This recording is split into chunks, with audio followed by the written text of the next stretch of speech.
ทางมโนทวารมโนทวารก็คือทางใจนั่นเองมีทั้งที่เป็นปรมัตถ์และบัญญัติที่เป็นอดีตอนาคตปัจจุบันเป็นได้ทั้งอดีตอนาคตปัจจุบันเป็นได้ทั้งปรมัตถ์แล้วก็บัญญัติแล้วก็ยังเป็นไปในกาลวิมุตติได้ด้วยกาลวิมุตติก็คือไม่ประกอบด้วยการอะไรที่ไม่ประกอบด้วยการก็คือบัญญัติไม่ประกอบด้วยการแล้วก็มีนิพพานด้วยนิพพานก็ไม่ประกอบด้วยกันแต่ในที่นี้เราไม่เราจะทำให้เข้าถึงนามรูปปริเฉทญาณเราก็จะไม่เน้นในเรื่องของบัญญัติกับพระนิพพานเราจะเน้นเฉพาะในเรื่องของปรมัตถ์ปรมัตถธรรมปรมัตถธรรมก็คือธรรมที่มีสภาวะของตัวเองโดยเฉพาะไม่เหมือนกับอย่างอื่นไม่เหมือนกับอย่างอื่นเช่นบัญญัติเนี่ยเขาไม่ได้มีสภาวะของตัวเองบัญญัติคือสิ่งที่สมมุติขึ้นมาแล้วเป็นที่ยอมรับของผู้ที่จะใช้บัญญัตินั้นบัญญัติก็จะมีทั้งเสียงก็เรียกว่าสัทธบัญญัติถ้าเป็นเรื่องราวต่างๆก็เรียกว่าอัฏฐบัญญัติมีทั้งบุคลบัญญัติมีทั้งขันธบัญญัติมีทั้งอายตนะบัญญัติบัญญัติก็มีหลายอย่างด้วยกันมีทั้งบัญญัติประเภทที่มีปรมัตถ์รองรับบัญญัติประเภทที่ไม่มีปรมัตถ์รองรับนะครับนั้นเราก็เอาไว้ก่อนนะครับเราก็มาดูต่อนะครับว่าทางมโนทวารเนี่ยเขารับอารมณ์ได้มากมายไม่เหมือนกับทางตารับอย่างเดียวเนี่ยนั่นคือสีทางหูก็รับอย่างเดียวคือเสียงทางจมูกก็รับอย่างเดียวคือกลิ่นทางลิ้นก็รับอย่างเดียวคือรสทางกายรับอย่างเดียวก็คือโผฏฐัพพะการกระทบสัมผัสแต่การกระทบสัมผัสก็จะมีธาตุอยู่3ธาตุนะครับนั่นก็คือธาตุดินธาตุไฟแล้วก็ธาตุลมแต่ธรรมลมนี้รับได้หมดเลยทั้งทุกสิ่งทุกอย่างเขารับได้หมดนะครับไม่ว่าจะเป็นมหาพุทธรูปหรือว่าอุปทัยรูปหรือว่าจะเป็นจิตหรือว่าจะเป็นเจตสิกรับนิพพานก็ได้รับมรรคจิตผลจิตพระนิพพานได้หมดเลยนะแต่ไม่ใช่ว่าทุกคนได้นะคือทางใจเนี่ยก็ขึ้นอยู่กับคุณสมบัติของแต่ละท่านนะครับขึ้นอยู่กับคุณสมบัติว่าเราสามารถที่จะหน่วงเอาสิ่งต่างๆเหล่านี้มาเป็นอารมณ์ได้หรือไม่นะมีอยู่ทั้งหมด14ข้อด้วยกันนะครับข้อที่1นะก็คือทิฏฐโตทิฏฐโตด้วยอำนาจที่เราเคยพบเห็นอารมณ์6มาแล้วเพราะฉะนั้นเนี่ยอารมณ์6นั้นแหละนะครับสามารถที่จะมาปรากฏทางใจได้แต่ถ้าเรายังไม่เคยเห็นนะครับเรายังไม่เคยเห็นเนี่ยเราก็ไม่สามารถที่จะหน่วงเอาอารมณ์นั้นมาเป็นอารมณ์ของเราได้คำว่าไม่เคยเห็นเนี่ยก็จะมีประเภทที่เป็นพระนิพพานนี้เราไม่เคยเห็นแน่นอนนะครับแล้วก็มรรคจิตผลจิตพวกนี้เราไม่เคยเห็นแน่นอนนะสำหรับปุถุชนนะครับบางท่านอาจจะเป็นพระอริยบุคคลถ้าเป็นพระอริยบุคคลก็เคยเห็นมาแล้วเคยเห็นมาแล้วบุคคลที่ไม่เคยได้ฌานก็ไม่สามารถที่จะมีอารมณ์เป็นปฐมฌานก็คือมีอารมณ์อยู่ทั้งหมดเท่าไหร่นะมีอารมณ์อยู่ทั้งหมด3ปฐมฌานมีอยู่25นะ25อารมณ์25อารมณ์นั้นเป็นอารมณ์ที่เป็นสมถะถ้าคนที่ไม่เคยได้ก็ไม่สามารถที่จะหน่วงมาเป็นอารมณ์ของเราได้เราต้องได้ก่อนนะเคยสัมผัสมาแล้วเราถึงจะหน่วงหรือว่าจะระลึกถึงหรือว่าจะดึงมาเป็นอารมณ์ของเราได้นะต้องเคยพบเคยเห็นมาก่อนนะตามที่ข้อ1เขาบอกว่า นะครับถ้าไม่เคยพบไปเคยเห็นไม่สามารถที่เอามาเป็นอารมณ์ได้นะต้องเคยเห็นมาก่อนนะต่อไปข้อที่สองนะข้อที่สองก็คือทิฏฐสัมพันธโตคืออำนาจของอารมณ์หกที่กำลังปรากฏอยู่นะครับที่เรากำลังเห็นอารมณ์ใดอารมณ์หนึ่งอยู่นะครับเหมือนกันกับอารมณ์หกที่เราเคยพบเห็นมาแล้วในอดีตคืออารมณ์ที่เราเห็นอยู่ปัจจุบันเนี่ยนะคล้ายๆกับอารมณ์ที่เราเคยพบเคยเห็นมาแล้วในอดีตโดยเหตุนั้นจึงทำให้เราเนี่ยระลึกถึงอารมณ์ในอดีตได้อารมณ์ในอดีตสามารถที่จะดึงขึ้นมาได้ถ้าเราอยู่ปกติเนี่ยเราก็นึกถึงไม่ได้ใช่ไหมครับเราก็ไม่ได้นึกถึงเราก็อยู่ปกติอยู่กับอารมณ์ที่เป็นปัจจุบันแต่เมื่อมีอารมณ์ไหนที่ปรากฏแก่เราคล้ายๆกับที่เราเคยได้รับมาแล้วในอดีตตัวนั้นแหละจะเป็นเหตุเป็นปัจจัยให้เราระลึกถึงอารมณ์ในอดีตได้นี่คือข้อที่สองเรียกว่าทิฏฐสัมพันธโตนะครับข้อที่สามก็คือสุตตโตสุตตโตคือด้วยอำนาจที่เราเคยฟังได้เคยฟังมาแล้วนะครับได้เคยเรียนมาแล้วนะหรือในขณะที่กำลังฟังกำลังเรียนกำลังอ่านข้อความอยู่นะก็คือหมายถึงว่าอารมณ์ที่เราเคยศึกษาเล่าเรียนมาแล้วพอเรามาเรียนอีกครั้งหนึ่งเราก็จะเข้าใจได้มากขึ้นอย่างเงี้ยนะก็คล้ายๆกับอารมณ์ที่ในอดีตเราเคยเรียนมาแล้ววิชานี้นะการบวกเลขเนี่ยเราเรียนมาแล้วเรารู้แล้วนะแต่เราก็ลืมไปแล้ววันนี้เรามาเรียนอีกทีหนึ่งนะครับเขาบวกเลขเราก็นึกได้ว่าแบบนี้เราก็เคยเรียนมาแล้วเราก็บวกได้เราก็คูณได้เราก็หารได้เราก็สามารถที่จะถอดรูทอะไรต่างๆได้เพราะว่าเป็นสิ่งที่เราเคยเรียนมาแล้วเรามาเรียนอีกครั้งหนึ่งหรือมาฟังอีกครั้งหนึ่งมันก็จะง่ายต่อการศึกษาเล่าเรียนเหล่านั้นอย่างนี้เป็นข้อที่สามนะข้อที่สี่สุตตสัมพันธโตนะคือด้วยอำนาจอารมณ์หกที่ปรากฏอยู่นั้นเหมือนกันกับอารมณ์ที่เราเคยฟังมานะครับเคยฟังมาเคยเรียนมาคืออารมณ์หกที่ปรากฏอยู่เฉพาะหน้าในขณะนั้นนะครับทำให้เราระลึกถึงได้ว่าอย่างนี้เราเคยฟังมาแล้วอย่างนี้เราเคยเรียนมาแล้วเคยอ่านมาแล้วอย่างเช่นเร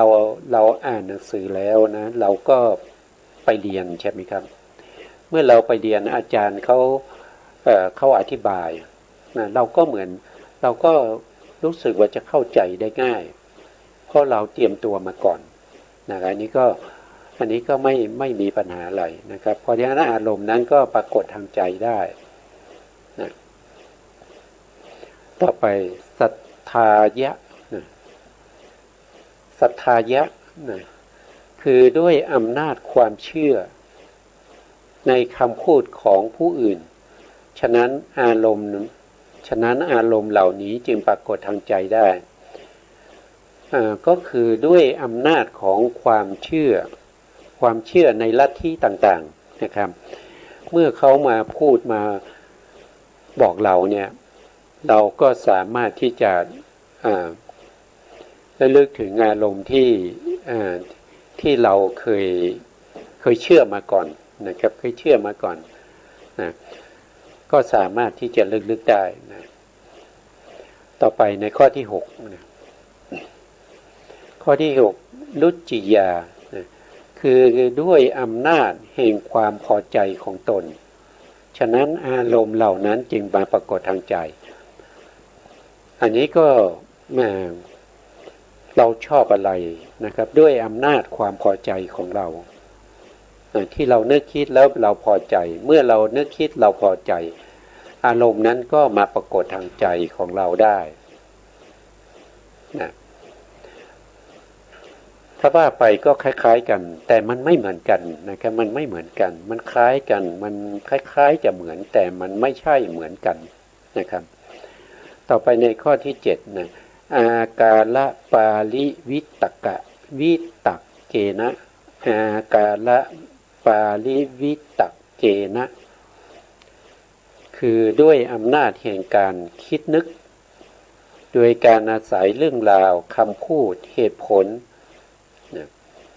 การนึกคิดไปตามเรื่องราวตามคำพูดหรือตามเหตุผลที่เรานึกคิดนะที่เรานึกคิดถึงเรื่องราวต่างๆแล้วเราก็สามารถที่จะไปนึกคิดถึงอารมณ์อื่นที่เคยปรากฏในใจของเราเนี่ยให้ปรากฏขึ้นมาได้ให้ปรากฏขึ้นมาได้ต่อไปข้อที่8นะครับทิฏฐินิชานะขันติยาคือด้วยอำนาจแห่งการพิจารณาอารมณ์ต่างๆด้วยปัญญาและด้วยลัทธิของตนแล้วตัดสินลงไปอันนี้ก็ด้วยอำนาจของการพิจารณาอารมณ์ต่างๆว่าด้วยลัทธิต่างๆนะอย่างเช่นเราก็พิจารณาถึงลักษณะใช่ไหมครับเราก็พิจารณาถึงลักษณะภาพนะหรือว่าเราก็กำหนดไปนานๆติดต่อกันเป็นระยะเวลาที่ยาวนานสมาธิมีกำลังก็จะทำให้เราเห็นอะไรเห็นธาตุปฐวีที่กระทบที่เรากระทบรู้สึกแข็งมันจะไม่ใช่แข็งอย่างเช่นเราเหยียบลงไปเนี่ยปกตินี่เราจะรู้ได้ด้วยลักษณะของเท้าใช่ไหมครับแต่เมื่ออารมณ์เข้าปรากฏเนี่ยปรากฏถึงความแข็งความเป็นธาตุปฐวีเนี่ยความแข็งนั้นก็จะเป็นจุดนะไม่ใช่เป็นรูปร่างสันฐานเป็นฝ่าเท้าความแข็งจะปรากฏที่ฝ่าเท้าแต่ความแข็งนั้นจะเป็นแข็งเป็นจุดนะเป็นจุดนี้ดับไปจุดก็รู้จุดนั้นนะจุดนี้ดับไปจุดที่2เกิดขึ้นก็รู้จุดที่2จุดที่3แต่ละขณะไปอย่างนั้นนะเพราะฉะนั้นการที่เราลึกๆอย่างนั้นเนี่ยก็เป็นเหตุปัจจัยให้เรารู้สภาวะของความแข็งที่ปรากฏขึ้นได้นะที่ปรากฏขึ้นได้ในใจของเราถึงลักษณะของความแข็งนั้นเท้าไม่ใช่เป็นมือกระทบกับโต๊ะแต่เป็นจุดนะครับเพราะจิตมันยอมรับแล้วก็จิตมันก็มีการเกิดขึ้นรู้อารมณ์นั้นรวดเร็วก็เห็นเป็นจุดความแข็งที่ปรากฏจุดที่1จุดที่2จุดที่1ดับไปจุดที่2ปรากฏขึ้นอย่างเงี้ยก็จะเห็นอย่างนี้นะครับแต่การที่เรารู้ได้เพราะว่ามีการรวบรวมไว้ทางมโนทวารรวบรวมความแข็งไว้เป็นลักษณะเป็นลักษณะออกมาเป็นฝ่าเท้าออกมาเป็นมือเป็นโต๊ะเป็นเก้าอี้ก็อันนั้นก็รู้ไปทางโลกเขาบัญญัติไว้นะครับก็จะแตกต่างกันนะครับแตกต่างกันในการที่จะเลือกรู้ถึงรูปธรรมแล้วก็นามธรรมเนี่ยก็ต้องอาศัยการกำหนดรู้ในสภาวะลักษณะของรูปและนามนั้นไปจนกว่าจิตของเราจะเห็นประจักษ์แจ้งในสภาวะของความแข็งความอ่อนซึ่งเป็นรูปของปฐวีธาตุนะครับเป็นปฐวีธาตุอันนี้ก็ต้องอาศัยอาศัย การพิจารณาอารมณ์ต่างๆด้วยปัญญาด้วยความเชื่อลัทธินะครับแล้วสิ่งเหล่านั้นก็จะปรากฏทางใจได้ต่อไปในข้อที่9นะครับนานากรรมะพะเลนะด้วยอำนาจแห่งกรรมต่างๆเหมือนกันกับกรรมนิมิตคติและคตินิมิตที่ปรากฏขึ้นเมื่อใกล้จะตายฉะนั้นอารมณ์เหล่านี้มาปรากฏทางใจได้ในขณะที่สัตว์ทั้งหลายกำลังจะตายเนี่ยด้วยกรรมเก่าที่เขาทำไว้กรรมเก่านั้นมีกำลังมากเขาจะให้ผลในปฏิสนธิการเนี่ยเขาก็จะมาปรากฏทางใจได้นะมาปรากฏทางใจก็คืออารมณ์ที่เป็นกรรมก็คือหมายถึงอะไรหมายถึงเวลาที่เราใกล้จะตายเรารู้สึกเหมือนกับว่าเรากำลังทำกรรมนั้นอยู่เช่นเราฆ่าสัตว์บ่อยๆเนี่ยถ้ากรรมที่เป็นการฆ่าสัตว์เนี่ยมาปรากฏเนี่ยเราจะรู้สึกว่าเรากำลังถือมีดถือค้อนถือไม้นะครับที่ทุบหัวปลาหรือว่าที่กำลังฆ่าสัตว์อยู่มันคล้ายๆอย่างนั้นแต่จริงๆแล้วไม่ใช่เรากำลังนอนอยู่แต่ความรู้สึกนั้นมาปรากฏในใจมาปรากฏในใจแก่บุคคลที่กำลังจะตายเมื่อนั้นบุคคลที่กำลังจะตายเนี่ยก็จะมีอาการต่างๆแสดงอาการต่างๆนะครับยกมือยกเท้าหรือว่ากระวนกระวายนะครับบางคนก็มีการแสดงท่าทางต่างๆในขณะที่นอนอยู่จริงๆแล้วขณะที่ใกล้ตายเนี่ยอาจจะไม่มีกำลังอ่อนอยู่แล้วแต่เมื่ออารมณ์เหล่านี้ปรากฏขึ้นมาเขามีความรู้สึกอย่างนี้ขึ้นมาเขาก็แสดงอาการต่างๆออกมาได้นะบางท่านเนี่ยนะครับเป็นคนที่ทำบุญมามากนะครับเมื่อใกล้จะตายเนี่ยอารมณ์ที่เป็นกรรมนิมิตหรือว่าคตินิมิตหรือกรรมเนี่ยมาปรากฏเนี่ยอย่างเช่นมีในพระสูตรเรื่องของธรรมิกะอุบาสกนี่เป็นผู้ที่ทำบุญไว้เยอะนะครับเมื่อใกล้จะตายเนี่ยก็ญาติหรือลูกๆนะครับก็ไปนิมนต์พระนะครับมาแสดงธรรมให้ฟั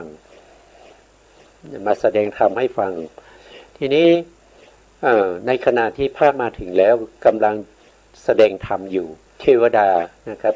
เทวดาทั้ง6ชั้นเนี่ยนะครับก็นำรถมารับนะครับเพื่อจะให้ไปอยู่กับเทวดาให้ไปเกิดเป็นเทวดานะครับธรรมิกาอุบาสกนี้ท่านก็บอกว่าหยุดก่อนรอก่อนหยุดก่อนพระภิกษุทั้งหลายกำลังแสดงธรรมอยู่ก็ไม่ทราบนะไม่ทราบพอไม่ทราบพระภิกษุเหล่านั้นก็กลับวัดหมดนะครับแล้วอุบาสกนะครับพอรู้ตัวมาก็ถามพระไปไหนหมดนะลูกก็บอกว่าพระก็กลับวัดหมดแล้วนะพ่อบอกให้เขาหยุดก่อนหยุดรอก่อนเขาก็เลยกลับวัดไปหมดแล้วอุบาสกท่านก็บอกว่าเราไม่ได้บอกให้พระหยุดเราบอกให้เทวดาทั้งหลายที่เอาราชรถมารับพ่อเนี่ยให้หยุดก่อนรอก่อนพ่อจะฟังธรรมก่อนนะลูกทั้งหลายก็งงไม่เห็นราชรถก็งงแล้วว่าพ่อเราเนี่ยอาจจะเพี้ยนไปละนะครับใกล้ตายละเลยเพี้ยนเนี่ยไม่เชื่อนะครับพ่อก็เลยบอกว่าถ้าลูกไม่เชื่อก็เอาพวงมาลัยมานะพอพวงมาลัยมาพ่อก็เสี่ยงทายว่าจะได้ไปเกิดในภพภูมิไหนนะครับก็เหวี่ยงพวงมาลัยไปให้ไปคล้องที่รถคันที่จะได้ไปเกิดนะครับแล้วก็เหวี่ยงไปบนอากาศนะครับพวงมาลัยก็ไปแขวนอยู่บนรถของเทวดาคันหนึ่งนะพ พวงมาลัยนั้นก็ไม่ตกมาก็ลอยอยู่บนอากาศนะญาติพี่น้องทั้งหลายเห็นดังนั้นนะครับก็เลยเข้าใจนะครับอันนี้ก็เป็นอะไรเขาเรียกว่าเป็นคตินิมิตนะเป็นคตินิมิตคติก็คือที่ไปนิมิตที่ปรากฏนะครับก็คือเขาจะได้ไปเกิดเป็นเทวดานะครับเป็นคตินิมิตก็ไปเห็นราชรถนะเห็นวิมานนะครับหรือว่าเห็นอะไรต่างๆนะครับเครื่องทรงของเทวดาอย่างเนี้ยนะครับก็จะได้ไปเกิดเป็นเทวดานะบางคนทำกรรมไว้มากนะครับเวลาที่จะตายก็เห็นไฟนรกเห็นไฟนรกนะครับแล้วก็ตายลงนะพอตายลงก็ไปเกิดในนรกนะครับบางคนเนี่ยทำกรรมที่ทำกรรมคนปกติเนี่ยก็ทำทั้งกรรมที่ดีแล้วก็กรรมที่ไม่ดีใช่ไหมครับเขาทำกรรมที่ไม่ดีนะกรรมที่ดีก็มีนะครับเคยใส่บาตรเคยฟังเทศน์ฟังธรรมนะครับเคยไปวัดไปบาร์แล้วก็เขาประกอบอาชีพในเรื่องของการฆ่าสัตว์นะ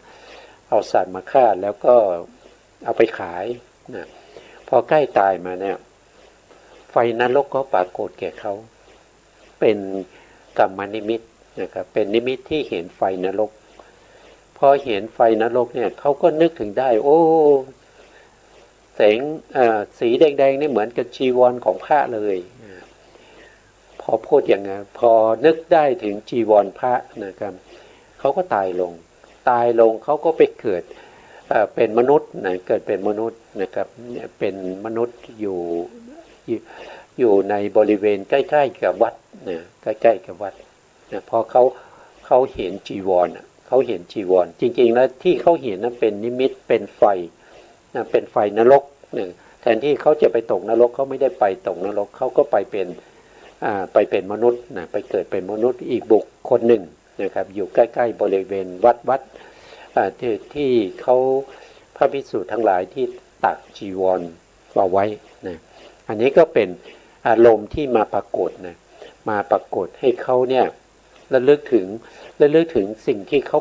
เคยทำมาก่อนนะอันนี้ก็เป็นกรรมนิมิตคตินิมิตกรรมแล้วก็กรรมนิมิตนะส่วนคำว่ากรรมเนี่ยกรรมนี้ก็เป็น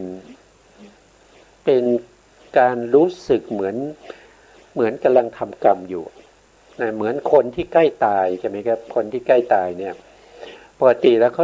าจะมีนิสัยในการชอบเลี้ยงไก่ชนแล้วก็เอาไก่ไปชนเป็นประจำเนี่ยเวลาเขาจะตายเนี่ยเขาก็เห็นอะไรเห็นตัวเองอยู่ในบ่อนไก่แล้วก็มีความรู้สึกว่ากำลังเชียร์ไก่อยู่นะครับแล้วก็ตะโกนเอาเลยลูกเอาเลยเนี่ยในขณะนั้นเขารู้สึกอย่างนั้นนะกำลังนอนอยู่บนเตียงกำลังใกล้ตายนะพอเขาตายไปเนี่ยเขาก็ไปเกิดเป็น เดรัจฉานเป็นไก่นั่นเองนะครับด้วยกรรมที่เรียกว่ากรรมะอารมณ์นะครับกรรมะอารมณ์ตัวนี้นะกรรมะอารมณ์ตัวนี้นะครับถ้ากรรมนิมิตก็คือการเห็นในสิ่งต่างๆนะครับในสิ่งต่างๆอย่างเช่นบางทีผู้ที่ได้เคยปฏิบัติในเรื่องของฌานมาก่อนเนี่ยเวลาที่เขาใกล้ตายเนี่ยเขาก็จะเห็นองค์กสิณเขาก็เห็นองค์กสิณของเขานะครับที่เขาเคยบริกรรมมานะครับปฐวีองค์กสิณที่เป็นดินใช่ไหมครับเขาเห็นอย่างนั้นเขาก็บริกรรมเมื่อเขาตายลงเขาก็ไปเกิดเป็นพรหมนะครับไปเกิดเป็นพรหมได้นะคตินิมิตก็เล่าไปแล้วนะครับอย่างกับธรรมิกะอุบาสกนะครับนะอันนี้ก็เป็นเหตุเป็นปัจจัยให้อารมณ์ปรากฏเกิดขึ้นได้อารมณ์ทางใจเนี่ยปรากฏขึ้นได้นะครับนะต่อไปในข้อที่10นาอิทธิเลนะอันนี้ก็คือด้วยอำนาจของฤทธิ์ด้วยอำนาจของฤทธิ์มีใครมาแสดงฤทธิ์ให้ดู หรือว่าไปไปพบเห็นบุคคลที่เขาเหาะได้อะไรพวกนี้นะก็เป็นเหตุเป็นปัจจัยให้เราได้อารมณ์ที่นึกคิดถึงอารมณ์ที่ปรากฏทางใจเหมือนกับเคยเหาะมาแล้วนะครับหรือว่าอิทธิฤทธิ์ของผู้ที่มีฤทธิ์มาแสดงนะครับเราก็สามารถระลึกถึงอารมณ์ในอดีตนะครับก็มาปรากฏทางใจได้เช่นเดียวกันนะต้องมีเหตุมีปัจจัยให้ธรรมอารมณ์ปรากฏขึ้นนะครับอันนี้ฤทธิ์ของฤทธิ์นี้เป็นเหตุเป็นปัจจัยให้เกิดธรรมอารมณ์ขึ้นภายหลังนะต่อไปในข้อที่11นะครับธาตุกโขภาวะเสนะนะด้วยอำนาจแห่งธาตุในร่างกายมีน้ำดีมีเสมหะน้ำเหลืองโลหิตหรือลมนะครับที่วิปริตไปเนี่ยที่วิปริตไปนะคือธาตุน้ำทั้งหลายนะครับแล้วก็ธาตุลมในร่างกายเนี่ยไม่สม่ำเสมอนะครับมีน้ำดีเป็นต้นน้ำทะเลน้ำเหลืองโลหิตเนี่ยไม่สม่ำเสมอนะครับบางทีก็ร้อนขึ้นมานะครับบางทีก็ร้อนหัวร้อนมากนะครับทำให้เกิดการวิปริตไปนะก็เช่นอะไรก็เช่นคนที่วิกลจริตนะตรงนี้ท่านบอกวิกลจริตมีการเห็นเพ้อไปต่างๆหรือบางทีผู้ที่นอนหลับนะครับในยามฤดูหนาวนั้นก็มักจะฝันไปต่างๆนะการฝันนี้ก็เกิดจากน้ำดีน้ำย่อยอาหารอะไรพวกนี้ไม่ปกติก็ได้นะครับทำให้เกิดการฝันไปนะบางคนทานอาหารมากเกินไปก็ฝันได้นะครับอันนี้ก็เป็นอารมณ์ที่มาปรากฏทางใจได้ก็เรียกว่าเป็นธรรมอารมณ์เหมือนกันนะครับปรากฏทางใจนี่เรียกว่าเป็นธรรมอารมณ์ต่อไปในข้อที่12นะเทวโตปสังหาระเสนะคือด้วยอำนาจของเทวดามาดลใจฉะนั้นอารมณ์เหล่านี้จึงมาปรากฏทางใจเทวดาอาจจะมาโดนใจนะครับให้เราบางคนอาจจะได้เลขนะครับได้เลขหวยนะครับเทวดามาบอกเลขนะครับเอาไปซื้อหวยอาจจะถูกก็ได้นะครับนึกถึงเลขมากไปก็นึกเวลาเอาไปฝันนะเอาไปฝันว่าเทวดามาบอกเลขนะมาบอกเลขบางทีซื้อก็ไม่ถูกนะครับแต่ตรงนี้เทวดาก็มีทั้งที่เป็นสัมมาทิฏฐิแล้วก็มิจฉาทิฏฐินะก็มาดลใจก็ขึ้นอยู่กับเทวดาว่าเทวดานั้นเป็นสัมมาทิฏฐิมาได้ถ้าเป็นสัมมาทิฏฐิเขาก็จะมาดลใจแล้วก็มาให้เราเนี่ยเข้าใจในเหตุการณ์ที่จะเกิดขึ้นนะครับเหตุการณ์ที่จะเกิดขึ้นหรือว่าญาติพี่น้องของเราที่อยู่ไกลๆเนี่ยได้รับอุบัติเหตุหรือเสียชีวิตอะไรพวกนี้เทวดาก็จะมาโดนใจให้เราเนี่ยเลือกถึงคนนั้นเลือกถึงญาติเราหรือว่าเลือกถึงคนที่เรารักเราชอบเนี่ยที่เขากำลังประสบภัยอย่างเงี้ยอันนี้ก็เทวดาโดนใจให้เราเลือกได้ให้เราคิดได้การคิดได้อย่างนั้นก็เป็นธรรมอารมณ์นะถ้าเป็นเทวดาที่เป็นมิจฉาทิฏฐินะครับเทวดาที่เป็นมิจฉาทิฏฐิก็จะมาหลอกหลอนเรานะครับมาทำเป็นอย่างเช่นมีในพระสูตรมีพระภิกษุอยู่30รูปนะครับท่านก็รับกรรมฐานจากพระพุทธเจ้าแล้วก็ไปจำพรรษาอยู่ในป่านะครับชาวบ้านเขาก็ศรัทธาเมื่อชาวบ้านเขาศรัทธาเนี่ยเขาก็มาสร้างบรรณศาลาให้นะครับ30หลังนะครับหลังละรูปนะในเวลาที่ฝนตกนะครับพระภิกษุก็จะเข้าไปปฏิบัติธรรมอยู่ในบรรณศาลา แต่วันไหนที่ฝนไม่ตกเนี่ยพระภิกษุก็จะมาอยู่ใต้โคนไม้นะครับมาอยู่ใต้ร่มไม้อยู่ทีนี้เทวดาที่อยู่บนต้นไม้อยู่บนต้นไม้เนี่ยก็ไม่สามารถที่จะอยู่ได้นะครับมันก็เกิดความร้อนกังวลกวายนะครับเพราะว่าผู้ทรงศีลเนี่ยมาอยู่โคนไม้อะตัวเองอยู่บนวิมานที่อยู่บนต้นไม้ก็ไม่สามารถอยู่ได้ต้องพาลูกพาเมียนะครับเทวดาที่เป็นภูมิมัทธเทวดาเนี่ยเขามีลูกด้วยนะเขามีภรรยาด้วยเขาต้องพาลงมานะครับมาอยู่พื้นแผ่นดินก็นึกว่าพระภิกษุพวกนี้อาจจะมาอยู่ไม่นานนะครับก็ทนอยู่นะครับแต่ที่ไหนได้นะครับพอเข้าพรรษาพระภิกษุทั้งหลายก็ไม่ไปนะครับก็จำพรรษาอยู่ตรงนั้นทีนี้เทวดาเหล่านั้นก็ต้องแสดงฤทธิ์นะครับแสดงเป็นผีเป็นอะไรมาหลอกหลอนนะเพื่อจะให้พระภิกษุทั้งหลายเนี่ยไปจำพรรษาที่อื่นนะทีนี้พระภิกษุทั้งหลายก็ถูกผีหลอกทุกวันนะถูกผีหลอกแล้วนอกจากเห็นผีแล้วยังไม่พอนะครับยังได้กลิ่นด้วยนะครับทั้งกลิ่นทั้งเห็นเนี่ยทนไม่ไหวนะครับก็เลยชวนกันนะครับไปเฝ้าพระพุทธองค์นะครับขอพระพุทธองค์แนะนำสถานที่จำพรรษาในพรรษาหลังนะครับที่อื่นนะครับทีนี้พอไปถึงที่ประทับพระพุทธเจ้านะครับพระพุทธเจ้าก็บอกว่าเธอทั้งหลายนี่อยู่ตรงนั้นดีแล้วนะครับอยู่ตรงนั้นดีแล้วถ้าไปอยู่ที่อื่นเนี่ยไม่เหมาะสมกับพวกเธอแล้วพระพุทธองค์ก็ทรงให้คาถามานะครับคาถานั้นก็ได้แก่กาลนิยเมตตาสูตรนะครับก็ให้สาธยายนะครับพระภิกษุเหล่านั้นก็นำไปสาธยายตั้งแต่เดินทางไปก่อนที่จะเข้าไปในพงในป่านะก็สาธยายเข้าไปเลยนะสาธยายเข้าไปแล้วก็สาธยายทุกวันนะครับเทวดาเหล่านั้นก็เกิดใจอ่อนโยนนะครับใจอ่อนโยนแล้วก็มาช่วยดูแลให้ช่วยอุปถากต่างๆนะอันนี้ก็ด้วยการโดนใจนั่นเองนะครับโดนใจทำให้พระภิกษุเหล่านั้นมีอารมณ์ที่เป็น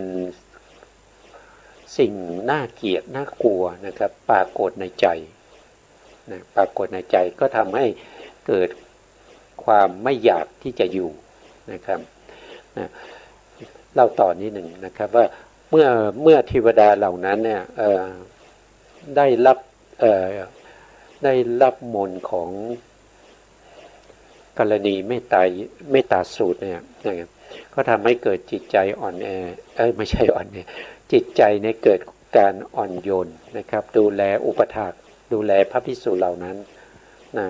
ก่อนที่จะออกพรรษาพระภิกษุเหล่านั้นก็ได้ตรัสรู้เป็นพระอรหันต์ทั้งหมด30รูปนะครับอันนี้ก็ให้เห็นว่าเทวดาเนี่ยสามารถที่จะโดนใจ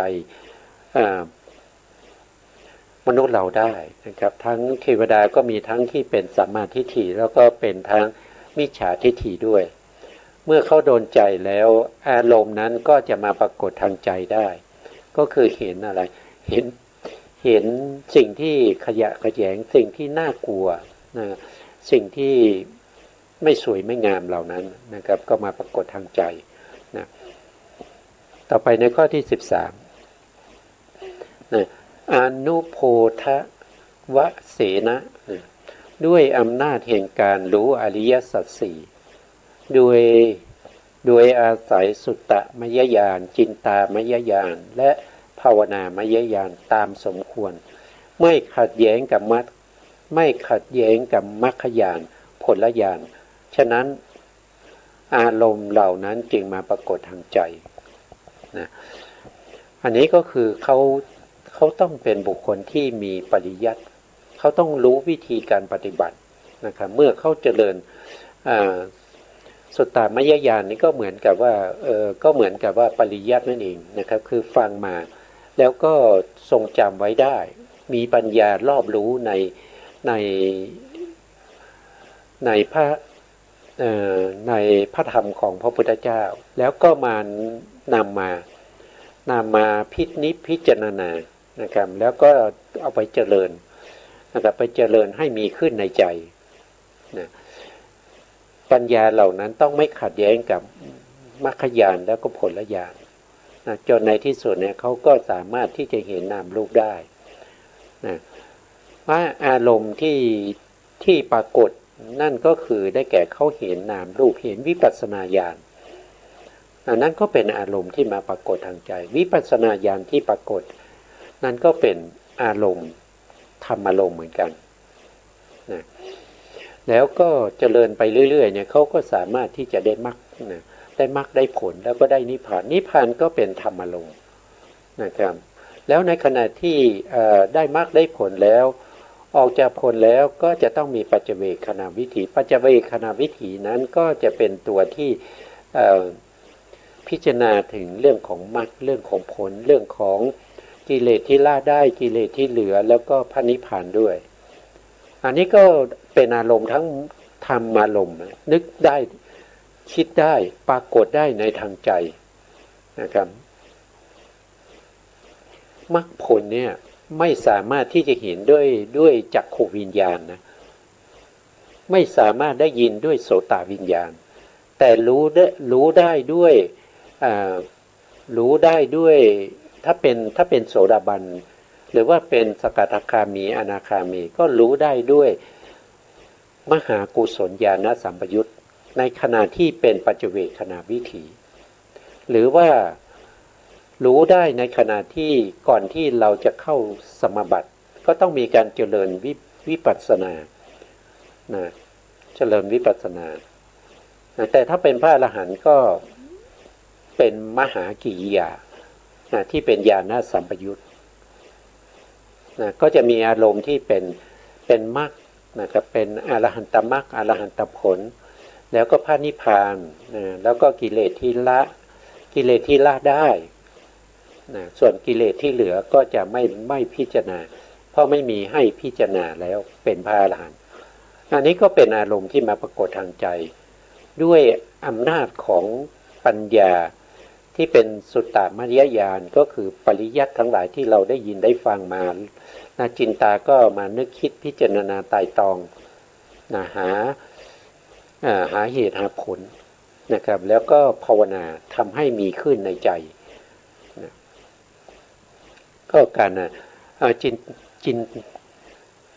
จินตามยปัญญาเนี่ยอันนี้มันก็มีหลายในนะครับอย่างพระพุทธเจ้าเนี่ยพระพุทธเจ้าก่อนที่จะตรัสรู้เนี่ยนะครับเป็นพระโพธิสัตว์อยู่ใต้ต้นโพนะครับในคืนวันเพ็ญเดือน6ก่อนที่จะได้เป็นพระพุทธเจ้าเนี่ยท่านจะไม่มีสุตตามยปัญญานะท่านจะเริ่มตั้งแต่จินตามยปัญญาไปเพราะว่าสุตตามยปัญญาก็คือได้ยินได้ฟังมาแต่พระพุทธองค์ไม่มีนะพระโพธิสัตว์ที่จะตรัสรู้ในภพสุดท้ายเนี่ยไม่ได้ยินได้ฟังธรรมเหล่านี้มาแต่นึกคิดได้เองนะครับด้วยจินตามยปัญญาแล้วก็ภาวนามยปัญญาได้ตรัสรู้เป็นพระอรหันต์ตรัสสัมมาสัมพุทธเจ้าแต่ถ้าเป็นอย่างเราเนี่ยเราก็จะต้องมีตั้งแต่สุตตามยปัญญานะครับเพราะเราเป็นสาวกนะเป็นสาวกของพระพุทธเจ้าไม่ว่าจะเป็นอัครสาวกอสิติมหาสาวกหรือว่าเป็นสาวกแบบธรรมดาทั่วไปอย่างพวกเรานะครับก็จะต้องมีทั้งสุตตามยปัญญาจินตามยปัญญาแล้วก็ต้องมีภาวนามยปัญญาด้วยนะครับต่อไปก็เป็นข้อที่14ซึ่งเป็นข้อสุดท้ายแล้วนะครับปฏิเวทเสนะคือด้วยอำนาจแห่งการรู้อริยสัจสี่โดยอาศัยมรรคญาณผลญาณเหมือนกับปฏิเวทญาณของพระสัมมาสัมพุทธเจ้าที่ทรงเทศนาในธรรมจักรปวัตนสูตรว่าบุพเพอานะนุ สุเตสุธัมเมสุจักขุงอุทปาธิญาณังอุทปาธิปัญญาอุทปาธิวิชาอุทปาธิอโลโกอุทปาธิเป็นต้นนะเป็นต้นอันนี้ก็คือที่พระพุทธองค์ทรงแสดงธรรมจักรกับปวัตนสูตรเนี่ยพระพุทธองค์ทรงแสดงตรงนี้ก็คือหมายความว่าธรรมเหล่านี้เนี่ยมีตา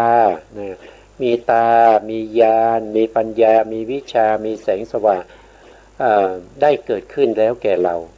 ในธรรมทั้งหลายที่เราไม่เคยฟังมาก่อนนะไม่เคยฟังมาก่อนในที่นี้ก็คือหมายถึงว่าท่านไม่เคยฟังมาเฉพาะภพนี้นะหมายถึงภพสุดท้ายเนี่ยท่านไม่เคยฟังพระธรรมคำสั่งสอนที่ให้เข้าถึงมรรคผลได้แต่ในอดีตชาตินี้ท่านสะสมมามากมายสะสมเป็นอุปนิสัยอัธยาศัยมาเป็นระยะเวลาถึง20อสงไขยแสนมหากัปแล้วก็มาเข้มข้นเอาจริงๆก็4อสงไขยแสนมหากัป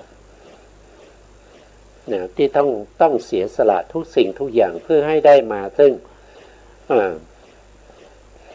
โลกถาจริยะให้ได้มาซึ่งยากถาจริยะให้ได้มาซึ่งพุทธถาจริยะสละทุกสิ่งทุกอย่างไม่ว่าจะเป็นความเป็นพระเจ้าจักรพรรดินะครับความเป็น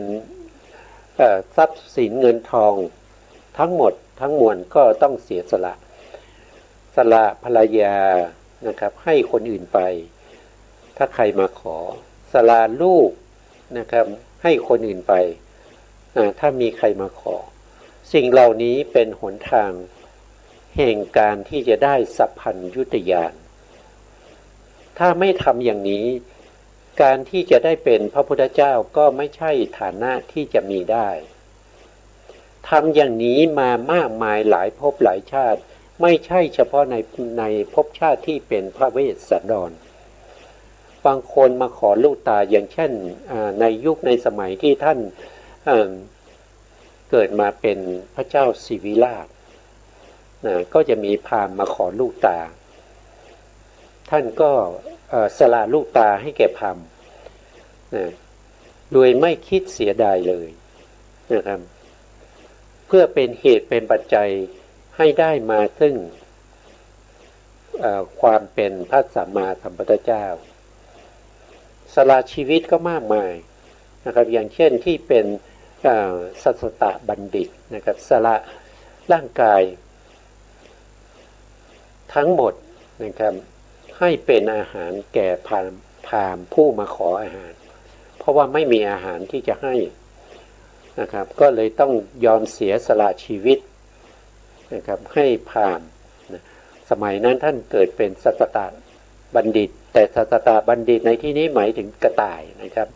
หมายถึงเดรัจฉานที่เป็นกระต่ายนะครับท่านก็เสียสละชีวิตโดดเข้าไปในกองไฟเพื่อให้ย่างเป็นเนื้อกระต่ายให้แก่พราหมณ์ก็มีมากมายนะครับในการสร้างบารมีของพระพุทธเจ้านี้ก็มีมากมายการสร้างบารมีเหล่านั้นก็เป็นเหตุเป็นปัจจัยให้ท่านได้เป็นพระพุทธเจ้าในภพสุดท้ายนี้นะครับตรงนี้เนี่ยก็คือพระพุทธองค์ได้อริยสัจสี่นะครับได้รู้แจ้งในอริยสัจสี่อันเป็นมรรคเป็นผลได้เนี่ยก็เพราะว่าท่านทรงสร้างบารมีมามากมายนะครับแล้วก็ทำให้บารมีเหล่านั้นเป็นเหตุเป็นปัจจัยให้ท่านเกิดจักขุนะครับจักขุก็คือตาปัญญานะตาปัญญาญาณะก็คือปัญญาก็มีทั้งพุทธจักขุสมันตจักขุนะครับแล้วก็ทิพจักขุก็มีถึง6อย่างด้วยกันนะครับในเรื่องของ เรื่องของตาปัญญานะการที่พระพุทธองค์ตรัสอย่างนี้ก็คือเป็นเหตุเป็นปัจจัยให้ธรรมอารมณ์เนี่ยปรากฏในใจของพระพุทธองค์อะไรเป็นธรรมอารมณ์นะครับก็คือปัญญาเหล่านี้นะครับปัญญาเหล่านี้ที่ท่านได้มาในขณะที่ท่านตรัสรู้เป็นพระอรหันต์นะครับทำให้ท่านได้เห็นอริยสัจสี่รู้แจ้งในอริยสัจสี่โดยมีมรรคญาณและผลญาณเนี่ยอันนี้ก็เป็นทั้งหมด14ข้อที่สามารถเป็นเหตุเป็นปัจจัยให้เกิดธรรมอารมณ์นะครับนะตรงนี้ดูอีกนิดหนึ่งนะครับอันหนึ่งการที่มโนทวารรับอารมณ์ทุกอย่างได้นั้นนะอันนี้ก็คือมโนทวารเนี่ยเขารับอารมณ์ทางใจนะครับรับได้ทุกสิ่งทุกอย่างนะครับสีก็รับได้นะครับสีก็นึกได้นึกถึงสีแดงสีเขียวสีอะไรก็นึกได้ไม่ต้องมีมาปรากฏอยู่เฉพาะหน้านะท่านบอกว่าเพราะว่ามโนทวารเนี่ยมีภวังคจิตนะภวังคจิตมีกำลังมากนะส่วนปัญจทวารนะครับที่รับรูปธรรมตามธรรมดารูปธรรมก็มีกำลังอ่อนกว่านามธรรมด้วยเหตุนี้อารมณ์ที่มาปรากฏทางมโนทวารจึงปรากฏได้ทุกอย่างไม่มีจำกัดท่านก็พูดถึงว่าทางมโนทวารเนี่ยทางใจเนี่ยก็ด้วยอำนาจของจิตด้วยอำนาจของจิตเนี่ยปกติแล้วจะมีกำลังมากกว่ารูปอยู่แล้วนะรู้ได้ยังไงนะรู้ได้นะครับถ้าเราเปรียบเทียบง่ายๆนะครับปกติแล้วรูปของเราเนี่ยเราจะไปไหนอย่างไรเราจะไปที่ไหนเราก็อย่างน้อยเราก็ต้องเดินไปถ้าไกลก็นั่งรถไปหรือว่านั่งเครื่องบินไปอันนี้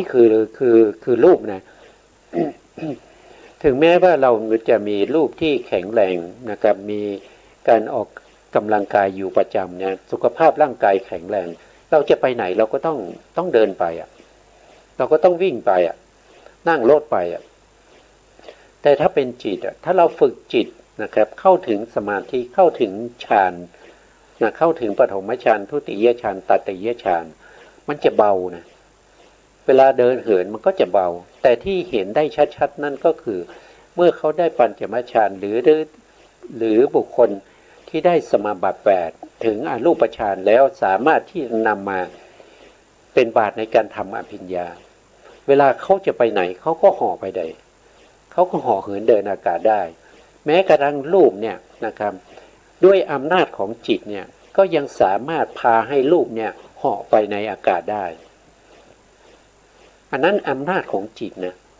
อำนาจของอภิญญาจิตนะเพราะฉะนั้นจิตนี้จึงมีกำลังมากกว่ารูปนะครับรูปมีกำลังมากยังไงก็ตามนะแข็งแรงเท่าไหร่ก็ตามจะเอาชนะจิตไม่ได้จิตจะมีกำลังมากกว่านะครับถ้าเราฝึกจิตดีๆนะครับเราสามารถที่จะทางตาก็จะเป็นทิพจักขุก็ได้สามารถที่จะใช้ตาของเราเนี่ยมองเห็นสิ่งต่างๆหรือว่าสิ่งที่เขาปิดบังไว้ซ่อนไว้ก็สามารถรู้เห็นได้ด้วยทิพจักขุมาจากไหนก็มาจากอภิญญาจิต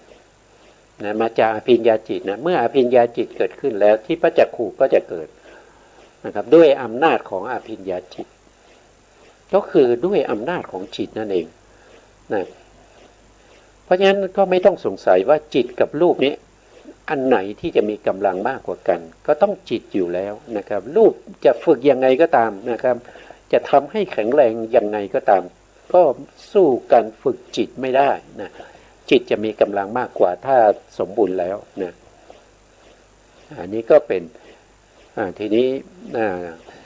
จากที่เราพูดถึงธรรมารมณ์ใช่ไหมครับธรรมารมณ์เนี่ยมีลักษณะทั้ง4นะครับเดี๋ยวสไลด์ไหนเดี๋ยวดูตรงนี้นะธรรมารมณ์เนี่ยก็จะมี ลักษณะนะมีลักษณะมีกิจมีผลแล้วก็มีเหตุใกล้ให้เกิดตอนนี้เรารู้หมดแล้วธรรมอารมณ์เนี่ยเวลากระทบเนี่ยเขาก็กระทบกับภวังคจิตเขากระทบกับภวังคจิตนะเขาไม่ได้กระทบกับหาทยวัตถุเขากระทบกับภวังคจิตแล้วก็ทำให้ภวังคจิตหวั่นไหวแล้วก็ขาดไปมโนทวาราวชนะจิตก็จะเกิดขึ้นแล้วก็ชวนาจิตก็จะเกิดซ้ำเกิดดับซ้ำกันอยู่7 ครั้งแล้วก็ดับไปนะเพราะฉะนั้นทางมโนทวารเนี่ยดูวิถีก็จะมีแค่เท่าไหร่มีแค่8 ดวงเองนะครับ8 ดวงเองจิตที่ขึ้นวิถีนะครับก็มี8 ดวงเพราะฉะนั้นทางมโนทวารนี้จะรวดเร็วนะครับไม่เหมือนกับทางปัญจทวารนี้กว่าจะหมดวิถีเนี่ยถึง14 ขณะจิตสัมปติชนะดับไปเท่าที่ปัญจทวาราวชนะจิตเกิดขึ้นวชนะอารมณ์และจักขูวิญญาณเกิดจักขูวิญญาณส่งอารมณ์ให้แก่สัมปติชนะสัมปติชนะส่งให้แก่ตถาลัมมนะตถาลัมมนะส่งให้แก่โมทัพพนะปาไป5แล้วก็ชวนาอีก7นะก็เป็นเท่าไหร่ก็เป็น12แล้วก็เป็น12แล้วก็มีตาทายอีก2 ดวงก็เป็น14เพราะนี่มันช้าวิถีจะเกิดขึ้นแล้วก็หมดไปเนี่ยมันช้าทางใจเนี่ยมีแค่7มีแค่8นะครับเกิดอย่างเงี้ยวนอยู่อย่างเงี้ยก็จะเร็วขึ้นนะเมื่อเร็วขึ้นเนี่ยอารมณ์ที่มากระทบที่ปรากฏทางใจเนี่ยก็จะรู้ได้มากรู้ได้มากกว่าทางปัญจทวารแล้วก็อารมณ์ที่ปรากฏเนี่ยก็เป็นอารมณ์ที่นึกคิดอารมณ์นั้นเขาจะมีอายุไม่ใช่ถึงแม้จะเป็นภาษาทะลุที่เขานึกคิดที่เขานึกคิดได้จะไม่มีอายุเท่ากับ17 ขณะนะอารมณ์ที่มาปรากฏที่เป็นธรรมอารมณ์เนี่ยอายุของอารมณ์เนี่ยจะไม่เท่ากับ17อารมณ์บางอย่างเนี่ยมีอายุเท่ากับจิตเลยนะครับอย่างเช่นกายวิญญาณวจีวิญญาณเกิดพร้อมกับจิตแล้วก็ดับพร้อมกับจิต1 ดวงเกิดขึ้นเขาก็เกิดขึ้นแล้วก็ดับพร้อมกับจิตไปเลยเพราะฉะนั้นอารมณ์เหล่านี้ก็รวดเร็วนะครับก็รวดเร็วนะวันนี้เวลาหมดอีกแล้วนะครับเรื่องของทางมโนทวารเนี่ยเราก็จะพูดกันอีกในครั้งต่อไปนะครับเพราะว่าเป็นเรื่องที่สำคัญนะครับเพราะว่าการที่เราเห็นแล้วก็ลงไปทางมโนทวารบางครั้งเนี่ยเราเอามโนทวารกับจักขูทวารมาปะปนกันทำให้การรู้เห็นตามความจริงเป็นจริงเนี่ยมันไม่ตรงความเป็นจริงสุดท้ายนี้ขอกราบขอบพระคุณพระครูสมุทรวิสุวัฒน์วรกิจโจผู้อำนวยการสถานีวิทยุเพื่อการศึกษาพระพุทธศาสนาและวัฒนธรรม FM 104.5 เมกะเฮิรตซ์วัดฝายหินจังหวัดเชียงใหม่และขอกราบขอบพระคุณพระครูปริยัติยานุศาสตร์ขอบคุณท่านผู้ฟังและผู้ชมทุกท่านที่ติดตามในรายการพระไตรปิฎกลอยฟ้าพบกันใหม่ในโอกาสต่อไปครับวันนี้ลาไปก่อนครับสวัสดีครับ